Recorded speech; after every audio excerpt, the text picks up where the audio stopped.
அனைவருக்கும் வணக்கம். இன்றைக்கி என்ன பார்க்குறோன்னு பார்த்தீங்கன்னா, டிஎன்இ 2024 கவர்மெண்ட் காலேஜஸ் வேகன்சிஸ் ஃபுல்லாக பார்க்க போகிறோம். இந்த லிஸ்ட்டு என்ன அப்படின்னா இப்போ ரீசெண்டாக இன்றைக்கி 29th ஜூலை என்ன பண்ணியிருக்கிறாங்க, ஸ்பெஷல் ரெசர்வேஷன் ஆஃப்டர் ஸ்பெஷல் ரெசர்வேஷனோட லிஸ்ட்டு போட்டிருக்கிறாங்க. ஸோ அந்த லிஸ்ட்டை ஃபுல்லாக நான் என்ன பண்ணியிருக்கேன், ஃபில்டர் பண்ணியிருக்கிறேன். ஒன்லி கவர்மெண்ட் காலேஜ் மட்டும் நான் வேகன்சி எடுத்துருக்கிறேன். ஸோ அந்த லிஸ்ட்டு தான் இங்கே இருக்குது. இது எல்லாமே பாருங்கள். இந்த லிஸ்ட் எல்லாமே பார்த்தீங்கன்னா ரவுண்ட் டவுன் ஸ்டூடெண்ட்ஸுக்கு மேஜராக இந்த லிஸ்ட்டு ஃபுல்லாக யூஸ் ஆகும். ஆல்ரெடி எல்லா ரவுண்ட் ஒன் ஸ்டூடெண்ட்ஸும் என்ன பண்ணுவீங்கன்னா கவர்மெண்ட் காலேஜஸ் ஃபுல்லாக ஃபோக்கஸ் பண்ணுவீங்க. ஸோ இந்த லிஸ்ட் எல்லாமே செக் பண்ணி பாருங்கள்.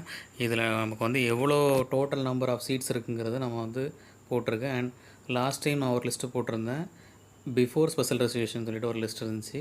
ஸோ இதையும் கம்பேர் பண்ணி பார்க்கலாம். எவ்வளோ சீட்ஸ் குறைஞ்சிருக்குதும் இதில் உங்களுக்கு காமிச்சிடும். ஓகேங்களா? ஸோ இந்த லிஸ்ட்டு ஃபுல்லாக பாருங்கள். இது எல்லாம் கோத்ரூ பண்ணுங்கள். இது ஆஸ் யூஷுவல் நான் இந்த லிங்க்கை உங்களோட டிஸ்கிரிப்ஷனில் போடுறேன். அதை செக் பண்ணிக்கிங்க. ஓகேங்களா? நீங்கள் டவுன்லோட் பண்ணிக்கிங்க.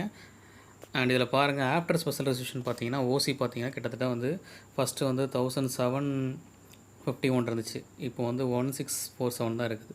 இந்த மாதிரி ஒவ்வொரு சீட்டும் நமக்கு ரெடியூஸ் ஆகிருக்குது. கிட்டத்தட்ட லாஸ்ட்டு எஸ்டி மட்டும் பார்த்தீங்கன்னா 57லேருந்து 56 ஆகிருக்குது. ரிமைனிங் எல்லாமே பார்த்தீங்கன்னா ஓரளவு சீட்ஸ் குறைஞ்சிருக்குது. நிறைய பேர் என்ன பண்ணியிருக்கிறாங்க, ஸ்பெஷல் ரெசர்வேஷன் எடுத்திருக்காங்க. அதுதான் அது காட்டுது. அதாவது ஸ்போர்ட்ஸு, டிஃப்ரெண்ட் லேபிள் பர்சன், இந்த மாதிரி எல்லாருக்கும் நடந்த இதில் நிறைய பேர் எடுத்திருக்காங்க. ஓகேங்களா? ஸோ இந்த வீடியோ கண்டிப்பாக யூஸ்ஃபுல்லாக இருக்கும். யூஸ்ஃபுல்லாக இருந்தால் என்ன பண்ணுங்கள், லைக் பண்ணுங்கள், சப்ஸ்கிரைப் பண்ணுங்கள். தேங்க்யூ.